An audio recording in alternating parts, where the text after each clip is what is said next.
ఈరోజు వంట వచ్చేసి మనము ఫిష్ కబాబ్ చేసుకుందాం. సో దానికి కావాల్సిన పదార్థాలు ఇక్కడ ఒకటి చెప్తా. Corn powder, garam masala, kabab masala, lemon రసం, ginger garlic paste, chilli powder, ధనియా పౌడర్, పసుపు, ఎగ్, ఆయిల్, సాల్ట్. ఓకే, ఇవన్నీ తీసుకొని ఒక్కొక్కటిగా ఇప్పుడు ఎలా కలిపి చేపలో చెప్తా. సో ముందుగా చేపలకు బాగా కడిగి తీసుకోవాలి. అన్నీ రెడీ చేసుకున్నాం. సో ఇప్పుడు వచ్చేసి మనము వన్ బై వన్ నేను ఎక్స్ప్లెయిన్ చేస్తాను. సో నిదానం చూడండి. ఫస్ట్ నీట్గా కలుపుకున్న కడిగి పెట్టిన చేపలు 3, కొంచెం సాల్ట్ తగినంత. ఓకే, దానికి ఇప్పుడు పసుపు, కొంచెం కార్న్ పౌడర్ కొంచెం తీసుకుందాం. సో నేను చూసి చేసుకుంటున్నా, మీకు ఎంత కావాలంటే అంత తగినంత వేసుకోండి. అలాగే కబాబ్ మసాలా వస్తుంది కదా, అది కొంచెం.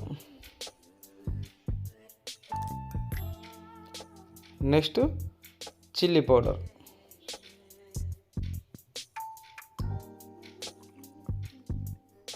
గరం మసాలా,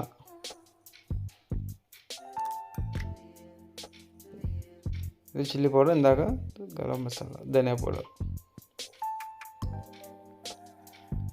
ఇది జింజర్ గార్లిక్ పేస్ట్, అలాగే లెమన్ నుంచి తీసిన రసం సైడ్గా తీసుకుని కొంచెం వేసుకోవాలి. ఓకే, కొంచెం ఆయిల్, అలాగే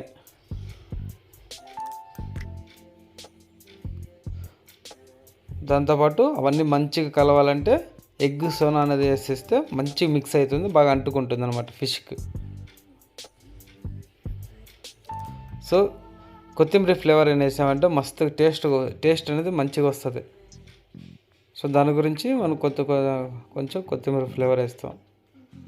ఇది చూసి నిదానంగా కలుపుకోవాలి, ఎందుకంటే ఇది ముళ్ళలు ఉంటాయి కాబట్టి కొంచెం ఫాస్ట్గా కబాబ్ చికెన్గా మాదిరిగా కలిపామంటే చేతికి గుచ్చుకుంటుంది.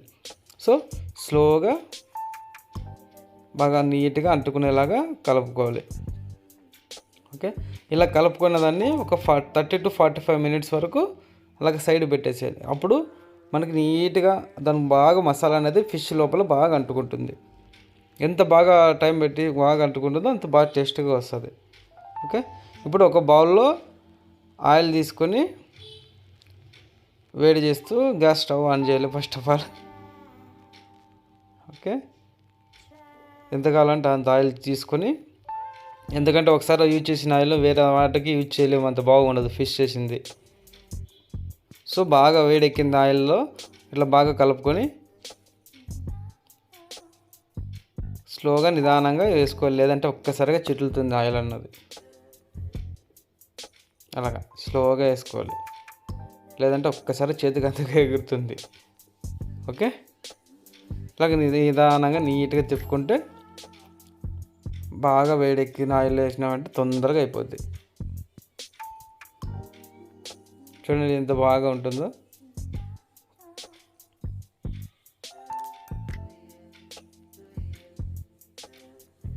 సో ఇలా ఎప్పుడైనా సండే వీకెండ్స్లో చేసుకున్నామంటే చాలా మైండ్ రిఫ్రెష్గా ఉంటుంది. ఎస్పెషల్లీ జాబ్ హోల్డర్స్ అయితే అయినా స్ట్రెస్ రిలీఫ్ కోసం వంట చేస్తారంటే ఇట్స్ వెరీ పీస్ఫుల్, ఎందుకంటే మనకుండే స్ట్రెస్ అంతా వదిలేసి ఇక్కడ ఫోకస్ చేస్తాం. సో ఇలా బాగా కొంచెం రోస్ట్ అయిన తర్వాత తీసుకుని ఇంకా కొంచెం రోస్ట్ కావాల్సిన వాళ్ళు ఉంటే ఇక ఎక్కువ రోస్ట్ చేసుకోవచ్చు. అలా సైడ్ పెట్టేసుకుని హాట్ బాక్స్లో వేసేసుకుంటాం. Okay, next same procedure remaining అన్నీ.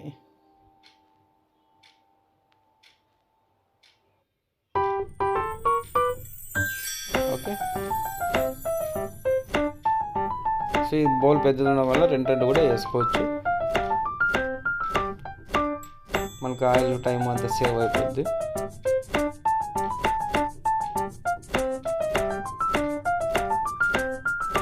సో నా సజెషన్ అయితే అట్లీస్ట్ మంత్లీ వన్స్ అయినా మీరు ఇలా ట్రై చేశారంటే మీరు బయట తినే ఫుడ్తో కంపేర్ చేస్తే చాలా బెటర్. సో అంత ఫైనల్గా రెడీ చేసాము. ఇంట్లో ఫస్ట్ టైం నేను చేశాను కాబట్టి అమ్మ నాన్నకి తినిపిద్దామని నేను అనుకుంటున్నా. సో ఫస్ట్ వాళ్ళ ఇంట్లో విలేజ్లో అంటే తోటలో పని చేసుకుంటూ ఉంటారు. సో వాళ్ళకి జస్ట్ రిలీఫ్ కోసం ఇలా చేసి పెట్టాను. వాళ్ళ తిని యాక్చువల్లీ కూతురు చేసి పెడితే ఒకలా ఉంటుంది, కొడుకు చేసి పెట్టాడు కాబట్టి వాళ్ళకి ఇంకా కొంచెం ఆనందంగా ఉంది.